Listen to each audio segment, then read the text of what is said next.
ሰላምታችን በያላችሁበት ይድረስ ብለናል ተመልካቾቻችን እንደምን አላችሁ? ወሎ ዩኒቨርሲቲ ከአማራ ሚዲያ ኮርፖሬሽን ጋር በመተባበር ወደ እናንተ የሚያደርሰው ሳምንታዊ ማህደረ ወሎ ፕሮግራማችን ተጀምሯል። በዛሬው የማህደረ ወሎ ፕሮግራማችን ዋና ትኩረት የምናደርገው ዩኒቨርሲቲው ላለፉት 5 ዓመታትና ከዚያ ወዲህ የተለያዩ የልማት ፕሮጀክቶችን ሲያከናውን እንደነበር ይታወሳል። እነዚህን የልማት ፕሮጀክቶች አጠናቆ ወደ ስራ አስገብቷል።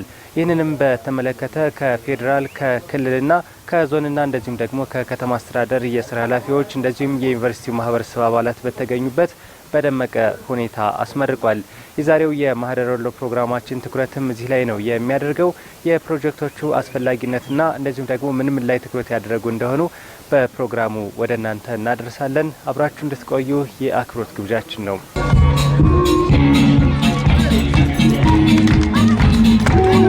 ሞራል ያስፈልጋል። ወሎ ዩኒቨርሲቲ ላለፉት 5 ዓመታት በዋናው ግቢ በኮምቦልቻ ቴክኖሎጂ ኢንስቲትዩትና በሌላ ሕክምና ካምፓሱ የተለያዩ የልማት ስራዎችን ሲያከናውን ቆይቷል። ያከናወናቸውን የተለያዩ ፕሮጀክቶች አጠናቆም ወደ ስራ አስገብቷል። ከተመረቁ ፕሮጀክቶች መካከል በቴክኖሎጂ የበለጸገ ዘመናዊ ቤተ ሙከራ፣ ዘመናዊ የመማሪያ ክፍሎች፣ ዘመናዊ የመረጃ ማዕከል፣ የሰራተኞች የጋራ መኖሪያ ቤቶችና ሌሎችም ይገኙበታል። የወሎ ዩኒቨርሲቲ ፕሬዝዳንት ዶክተር አወል ሰይድ ዩኒቨርሲቲው በተግባር ተኮር ትምህርት ብቁና ተወዳዳሪ የሰው ኃይል እያፈራ መሆኑን ጠቅሰዋል። ይህንኑ ለማጠናከርና በቴክኖሎጂ ለማስደገፍ የተለያዩ ፕሮጀክቶች ተገንብተው ወደ ስራ መግባታቸውን ተናግረዋል። እነዚህ ፕሮጀክቶች ለዩኒቨርሲቲው መምህራንና ለአካባቢው ማህበረሰብ አስተዋጽኦአቸው ከፍ ያለ መሆኑንም ዶክተር አወል አንስተዋል። ፕሮጀክቶቹ ከትምህርት ሚኒስቴርና ከሌሎችም የፌዴራል ተቋማት የክልል የዞንና የከተማ አስተዳደር የስራ ኃላፊዎች ባሉበት ለምረቃ በቅተዋል። ወሎ ዩኒቨርሲቲ ባለፉት 5 ዓመታት እና ከዛም ያነሰ ጊዜ የወሰዱ ፕሮጀክቶችን ሰፋ ያሉ ፕሮጀክቶችን የጨረስንበትን ለማስመረቅ ነው መድረኩን ያዘጋጀ ነው። በዚህ ፕሮግራም ላይ የሚመለከታቸው ባለድርሻ አካላት ከፌዴራልም ከክልልም ከአካባቢ መስተዳድርም እና ከተለያዩ የሲቪል ማህበረሰብ ድርጅቶችም ሳይቀር ተገኝተው ፕሮጀክቶቹን ዛሬ ያስመርቀናል። በዋነኝነት ያስመረቅናቸው ለመማር ማስተማር ለምርምር እና በተለይ ደግሞ ከዲጂታላይዜሽን ጋር በተገናኘ ስንሰራቸው የነበሩ ፕሮጀክቶችን ነው። በዋነኝነት የኮር ላቦራቶሪ የሚባለው ላለፉት 6 ዓመታት አካባቢ በግንባታ ላይ የነበረ ትልቅ ግዙፍ ህንፃ ማስመረቅ ችለናል። ዋና ዓላማው የተግባር ተኮር ትምህርትና ምርምር የሚካሄድበት ለፖስት ግራጁዌት ለድህረ ምረቃ ትምህርትና ለአድቫንስድ ምርምሮች የሚካሄዱበት ላቦራቶሪ ያለው እና የተለያዩ ዲፓርትመንቶች በጋራ ሊገለገሉበት የሚችል ኮር ላቦራቶሪ ነው። እንግዲህ ይሄ ላቦራቶሪ በተለይ ሀብትን በአግባቡ ከመጠቀም አንጻር ኮር ስለሆነ ሪሶርስን ሼር አድርጎ ከመጠቀም የሰው ኃይልንም የኢንፑቶችንም ከመጠቀም አንጻር ትልቅ ትርጉም ያለው ፕሮጀክት ነው። አንዱ ያስመረቅ ነው። ሁለተኛው ዘመናዊ ማስተማሪያ ክፍሎች ናቸው። ስማርት ክላስሩም የሚባሉ በሁለቱም ካምፓሶቻችን በኮምቦልቻና በዋናው ግቢ ከ20 በላይ 20 የሚደርሱ ስማርት ክላስሩሞችን አስመርቀናል። ከአሁን በፊት 10 በስራ ላይ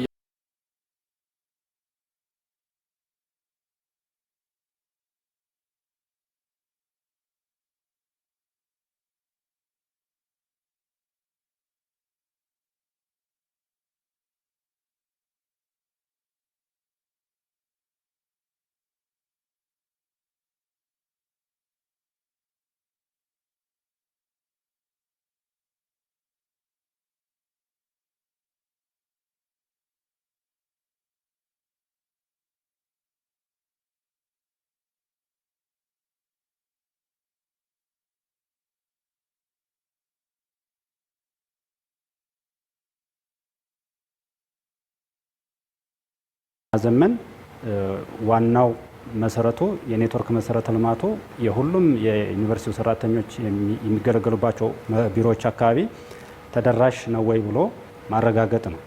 ይሄን ደግሞ ከዚህ በፊት የተገበርናቸው የኢጂፕ የኤሌክትሮኒክ ገቨርንመንት ፕሮኪውርመንት የኢፍሚስ ኢንቴግሬትድ ፋይናንሻል ኢንፎርሜሽን ማኔጅመንት ሲስተም ስንተገብር ያለምንም ችግር በየትኛውም የዩኒቨርሲቲው ቦታ ላይ ሆኖ ማንኛውም የዩኒቨርሲቲው ስታፍ አገልግሎት መስጠት እንዲችል መሰረተ ልማቱን ገንብተን አገልግሎቶችንም ያለምንም እንከን መተግበር ይችላል።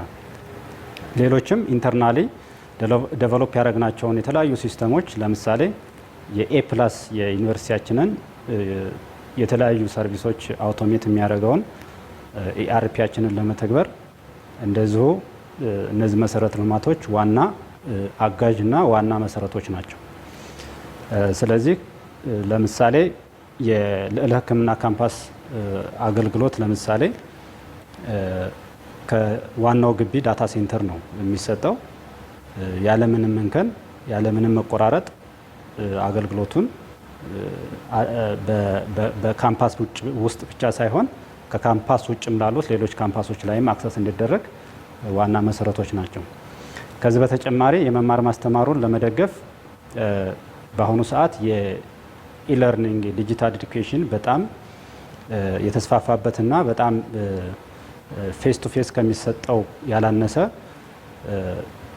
አገልግሎት ላይ የዋለበት ጊዜ ስለሆነ ተማሪዎቻችን በማንኛውም ቦታ የሚፈልጉትን ሪሶርስ በማንኛውም ሰዓት እንዲያገኙ አስችሏል።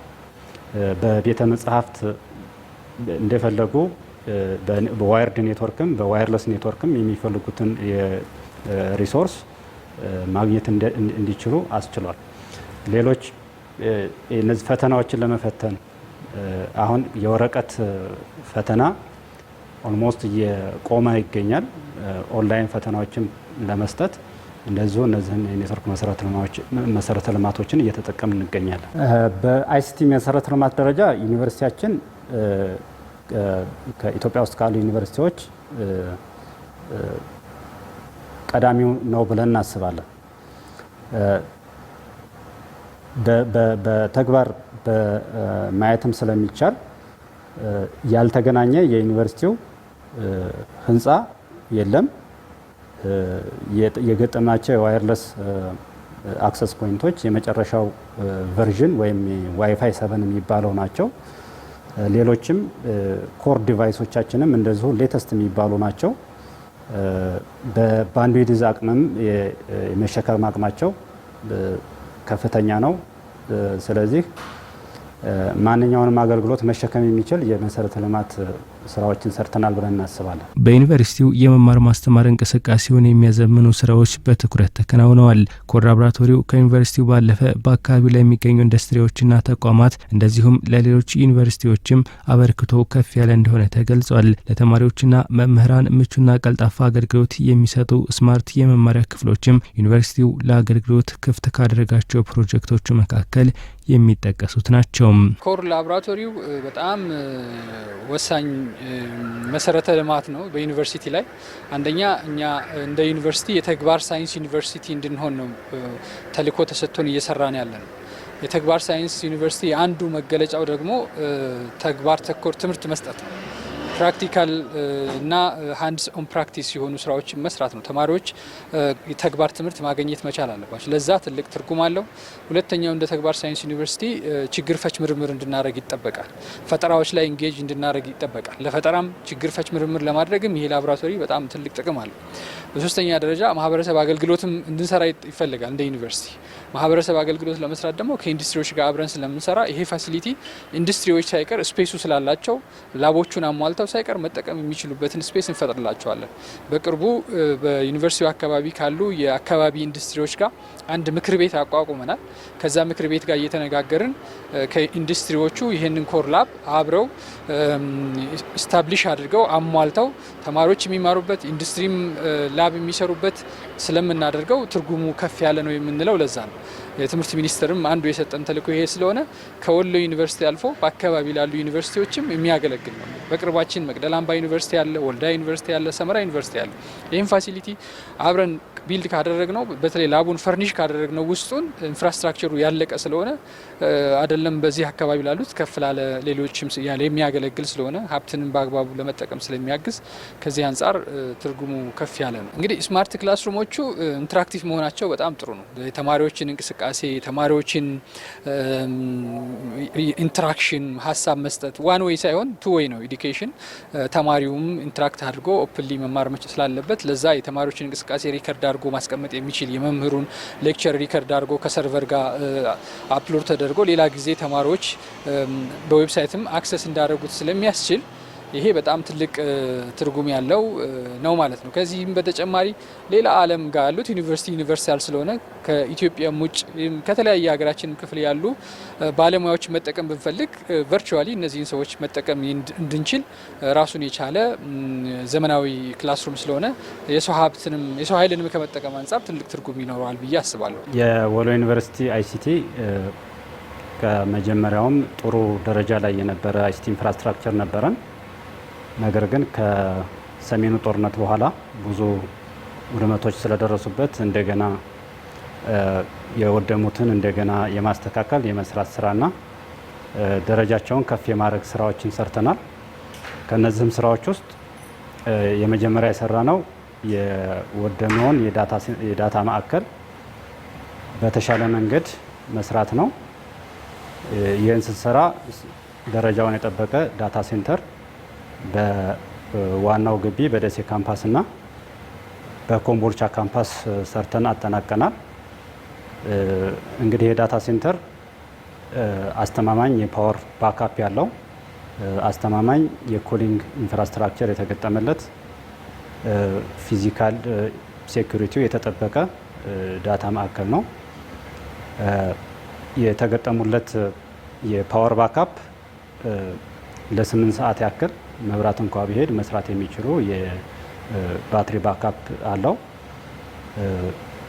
ከዛ በተጨማሪ የሰራነው ስራ የኔትወርክ ኢንፍራስትራክቸራችንን ከዚህ በፊት ተደራሽ ያልነበሩ የዩኒቨርሲቲውን ሁሉንም ህንፃዎች ተደራሽ ማድረግ ስራ ሰርተናል። በሶስቱም ግቢዎች ሁሉንም ህንፃዎች በኔትወርክ የማስተሳሰር ስራ ሰርተናል። ይህንን ስራ የሰራ ነው እያንዳንዱን ህንፃ በፋይበር ኦፕቲክ ኬብል በማገናኘት ነው። ከዚህ በተጨማሪ የነበረውን የኔትወርክ መሰረተ ልማት የውስጥ የኔትወርክ መሰረተ ልማቱን ከ1 ጂቢ ፐር ሰከንድ ወደ 10 ጂቢ ፐር ሰከንድ ኮኔክቲቪቲ ማሳደግ ችለናል። ይሄ ሲሆን የዩኒቨርሲቲውን የመምህራን የተማሪዎችንና አጠቃላይ የሰራተኞችን የፍላጎት ማርካት የሚችል መሰረተ ልማት መገንባት ችለናል። ከዛ በተጨማሪ ከኮኔክቲቪቲ አኳያ የሰራ ነው ሶስቱንም ግቢዎች ኢንተርካምፓስ ኮኔክቲቪቲ ሰርተናል። ፊዚካሊ ሶስቱንም ግቢዎች ኮኔክት ማድረግ ስራ ሰርተናል። ለሕክምና ካምፓስ ደሴ ካምፓስ ላይ ያለ ሰርቪስን ከፈለገ ያለምንም ሌላ ኢንፍራስትራክቸር መዘርጋት መጠቀም የሚችሉበትን የመሰረተ ልማት ስራ ሰርተናል። ሌላው የሰራነው የስራ የዋየርለስ ኔትወርክ በሶስቱም ግቢዎች ላይ እንደዚሁ ሰርተናል። በዋናው ግቢ ከ400 በላይ አክሰስ ፖይንቶችን የመትከልና ወደ ስራ የማስገባት ስራ ሰርተናል። ይህን ስናደርግ የተማሪዎችና የመማሪያ ክላሶችን አካባቢ በዋናነት በትኩረት ሰርተን ተግባራዊ አድርገናል። በዋናነት እዚህ ላይ የሰራ ነው የሴቶች የማደሪያ ህንፃን 100% በዋየርለስ ከቨር አድርገን ተማሪዎች አገልግሎቱን እያገኙ ይገኛሉ በአሁኑ ሰዓት። ሌላ ለሕክምና ካምፓስ ከ130 በላይ ዋየርለስ አክሰስ ፖይንቶችን፣ በኮምቦልቻ ካምፓስ ከ120 በላይ ዋየርለስ አክሰስ ፖይንቶችን የተከላ ስራ እየሰራ እንገኛለን። በቅርቡ ይጠናቀቃሉ ተብሎ ይታሰባል። ከዚህ በተጨማሪ የመማር ማስተማሩን ለማዘመን የስማርት ክላስ ስራዎችን ሰርተናል። ይህንንም ስንሰራ በኮምቦልቻ ካምፓስ 10 ስማርት ክላሶችን፣ በደሴ ካምፓስ 20 የስማርት ክላሶችን ሰርተን አጠናቀናል። እንግዲህ ይህንን ሁሉ ስራ ስንሰራ የመማር ማስተማሩን ለመደገፍ የአስተዳደራዊ ስራዎችን ለማሳለጥ ዋና መሰረት የሆኑትን የኔትወርክ መሰረተ ልማትና የዳታ ማዕከል ስራዎቻችንን ሰርተናል፣ አጠናቅናል ማለት ነው። ይሄም በትምህርት ሚኒስቴር የተሰጠንን አንዱን እና ዋናውን የስትራቴጂ እቅድ አሳክተናል ብለን እናስባለን። ስለዚህ ሌሎች ሰርቪሶችን በዚህ አሁን በዘረጋ ነው መሰረተ ልማት ላይ ነው ፕሮቫይድ የምናደርገው ማለት ነው። አሁን ላይ የዩኒቨርሲቲ መምህራንም ሆነ ሌሎች ሰራተኞች ዋነኛ ችግር የመኖሪያ ቤት አቅርቦት ነው። እየጨመረ ካለው የኑሮ ውድነት ጋር ተያይዞ ጉዳዩ ይበልጥ ትኩረትን ይፈልጋል።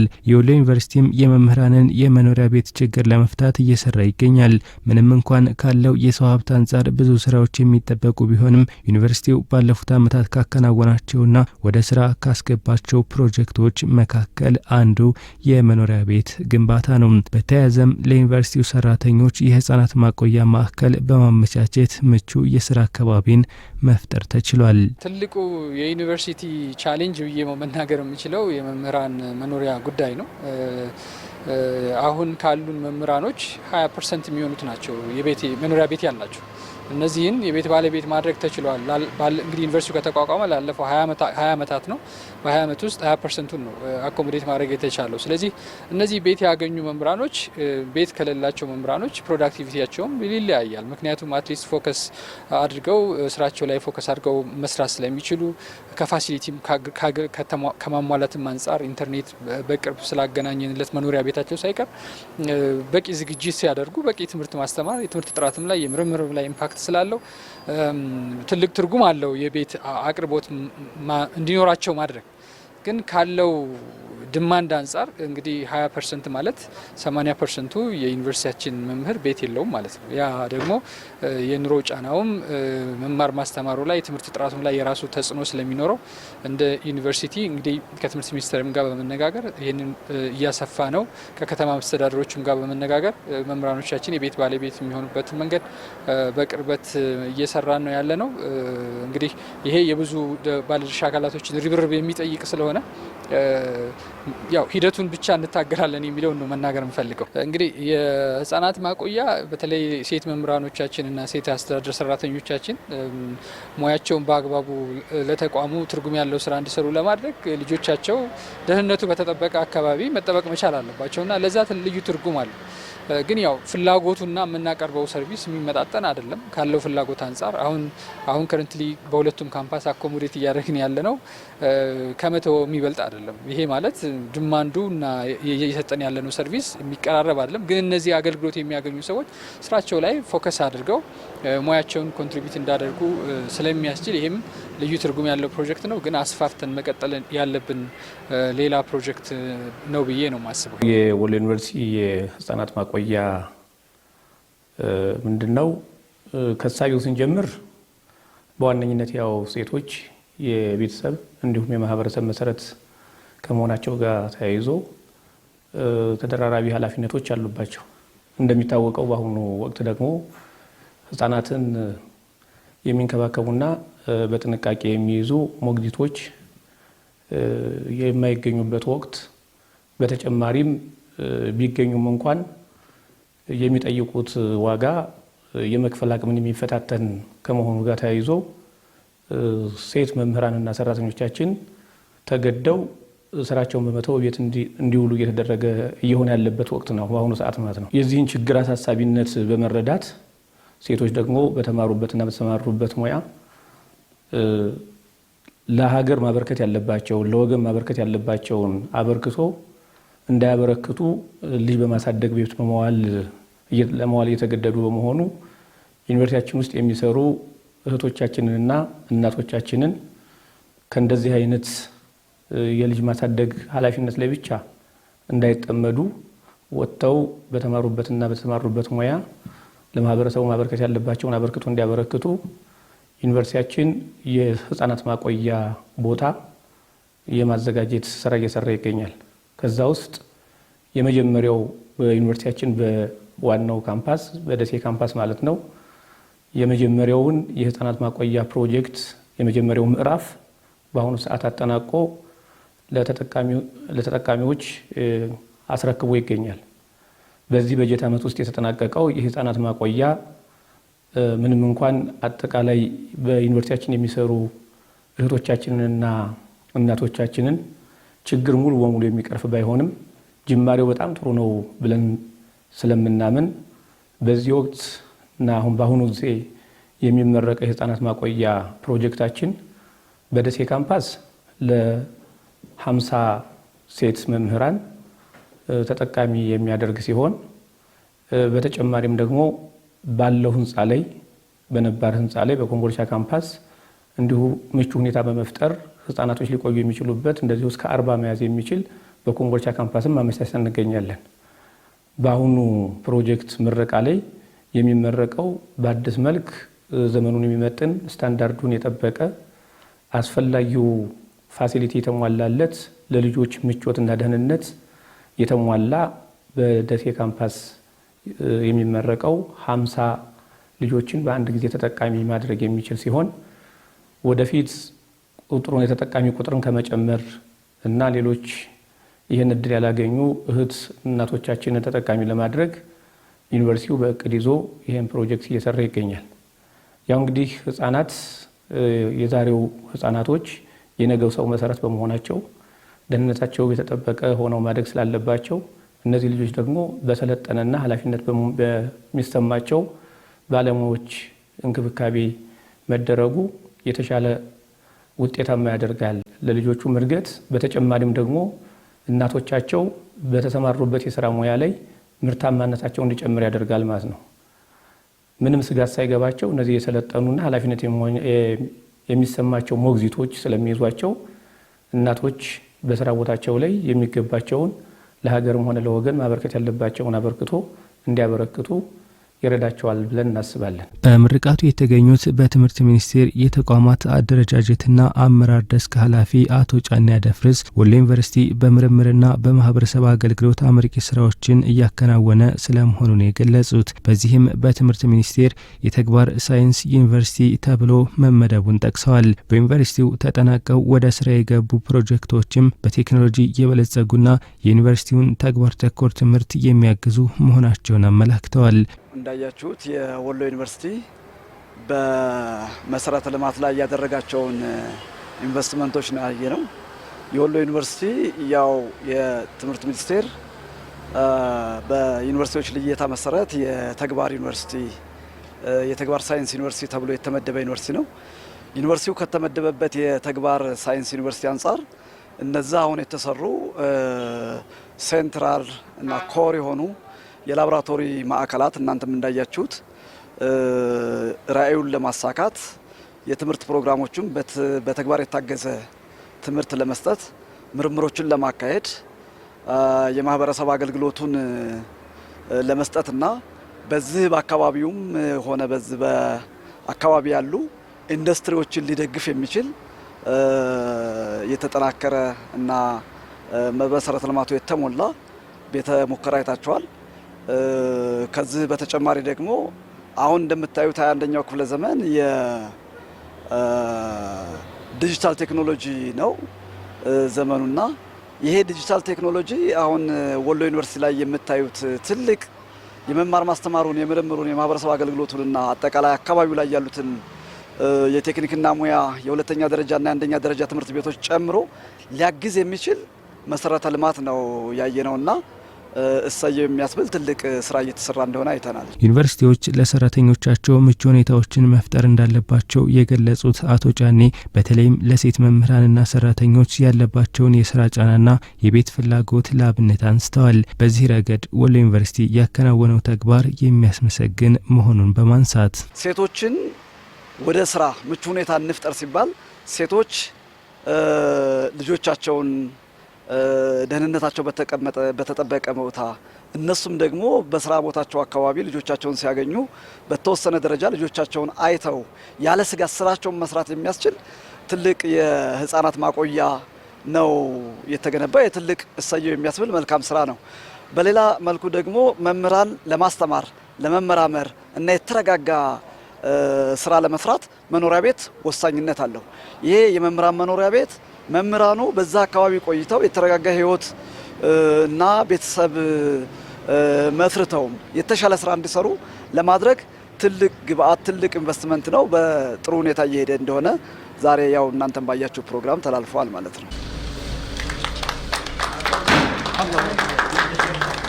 ጊዜው ወቅቱን የዋጀ የቴክኖሎጂ ፈጠራዎችና ምርምሮችን ተግባራዊ ማድረግ ይጠይቃል ያሉት አቶ ጫኔ ያደፍርስ ለዚህ ደግሞ ዩኒቨርሲቲዎች ግንባር ቀደም ተሳታፊ መሆን ይጠበቅባቸዋል። በዚህ ረገድ ወሎ ዩኒቨርሲቲ የጀመራቸውን ስራዎች ለማገዝና በቀጣይ ለሚያከናውናቸው መሰል የልማት ስራዎችም ሚኒስቴሩ አስፈላጊውን ድጋፍ እንደሚያደርግም ነው የጠቀሱት። የ21ኛው ክፍለ ዘመን የመማር ማስተማር የምርትም ሌሎችም ጉዳዮች ከዲጂታል ቴክኖሎጂ ጋር የተያያዙ ጉዳዮች ናቸው። እነዚህ የዲጂታል ቴክኖሎጂ ምርምርን በአግባቡ ለማስሄድ መማር ማስተማርን በአግባቡ ለማስሄድ የማህበረሰብ አገልግሎትን በስፋት ለመስጠት ተደራሽ ለመሆን እና ዩኒቨርሲቲው ደግሞ የሚያደርጋቸውን ጥረቶች ለህብረተሰቡ በአግባቡ ተደራሽ ለማድረግ ተኪ የሌላቸው በትምህርት ስራው ደግሞ አማራጭ ያለው ኢንቨስትመንትና ስትራቴጂ ነው። ስለዚህ ይሄ ስትራቴጂ መቀጠል አለበት። መማር ማስተማሩን መደገፍ አለበት። የምርምር ስራውን መደገፍ አለበት። የማህበረሰብ አቀፍ ስራዎችን መደገፍ አለበት እና ይሄ ከመምህራን አቅም ግንባታም ከመማር ማስተማሩም ከሌሎችም ጉዳዮች ላይ ትልቅ አቅም የሚፈጥር ጊዜውን የዋጀ እና የቅድሚያ ሊሰጠው የሚችል የኢንቨስትመንት ስራ እንደሆነ ነው ያየነው። እኛ ያው ሁሉም ስራዎች በመንግስትና በትምህርት ሚኒስቴር አቅጣጫ የሚሄዱ ናቸው። እነዚህ እየተከናወኑ ያሉ ተግባራትና ስራዎች ደግሞ የወሎ ዩኒቨርሲቲ ስኬት ብቻ ሳይሆኑ የትምህርት ሚኒስቴርም የሀገርም ስኬት ናቸው። ያለቁ ፕሮጀክቶችን በዚህ ደረጃ እያመሰገንን ቀሪ ስራዎችና ፕሮግራሞቻቸውን ደግሞ እንደ ትምህርት ሚኒስቴር አብረን ለመስራትና ለመደገፍ ደግሞ ዝግጁ ነን ማለት ነው። ወሎ ዩኒቨርሲቲ አጠናቆ ወደ ስራ ያስገባቸው እነዚህ ፕሮጀክቶች እዚህ እንዲደርሱ የብዙ ባለድርሻ አካላት ድጋፍና እገዛ የጎላ እንደነበርም ተገልጿል። ዩኒቨርሲቲው በሁሉም ስራዎቹ ለተሳተፉና ላስተባበሩ አካላትም ምስጋናውን አቅርቧል። ከመንግስታዊ ተቋማት፣ መንግስታዊ ካልሆኑ ግለሰቦች እና የተለያዩ በተለይ የአካባቢ መስተዳድር ብዙ እገዛ ስላደረገ እነዚህን ፕሮጀክቶች በምንፈጽምበት ሂደት ስለዚህ ለሁሉም ባለድርሻ አካላት ከፍ ያለ ምስጋና አለኝ።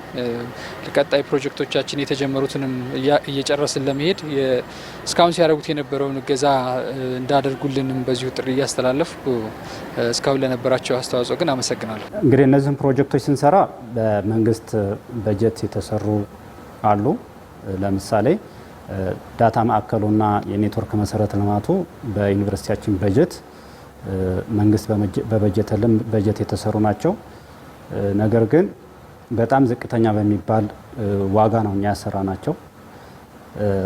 የዋየርለስ ኔትወርክ ላይ ግን ዩኒቨርሲቲያችን ከሰራቸው የዋየርለስ ኔትወርክ መሰረተ ልማቶች በተጨማሪ በሚኒስትሪ ኦፍ ኢኖቬሽን ኤንድ ቴክኖሎጂ እና በትምህርት ሚኒስቴር ድጋፍ ተደርጎልን የተሰሩ ፕሮጀክቶች አሉ። እነዚህም ፕሮጀክቶች በጣም ውጤታማ ነበሩ። የተማሪዎቻችንንም የቴክኖሎጂ ፍላጎት ማርካት የቻሉ ፕሮጀክቶች ነበሩ። ሚኒስትሪ ኦፍ ኢኖቬሽን እና ቴክኖሎጂን እና ትምህርት ሚኒስቴርንም ለዚህ ድጋፋቸው በጣም እናመሰግናለን። የተከበራችሁ ተመልካቾቻችን ወሎ ዩኒቨርሲቲ ከአማራ ሚዲያ ኮርፖሬሽን ጋር በመተባበር በየሳምንቱ በዚህ ሰዓት ወደ እናንተ የሚያደርሰውን ማህደረ ወሎ ፕሮግራማችንን ነው የተከታተላችሁት። እንደተከታተላችሁት እንግዲህ ወሎ ዩኒቨርሲቲ ባለፉት 5 ዓመታት የተለያዩ የልማት ፕሮጀክቶችን ሲያከናውን ቆይቶ እነዚህን የልማት ፕሮጀክቶች አጠናቆ ደግሞ ወደ ስራ አስገብቷል። አስፈላጊነቱን እንደዚሁም ደግሞ ምን ላይ ትኩረት እንዳደረጉ በፕሮግራሙ ወደ እናንተ አድርሰናል። ስለነበረን አብሮነት እናመሰግናለን። ሳምንት በሌላ ፕሮግራም እንገናኛለን። በያላችሁበት መልካም ጊዜ ብለናል።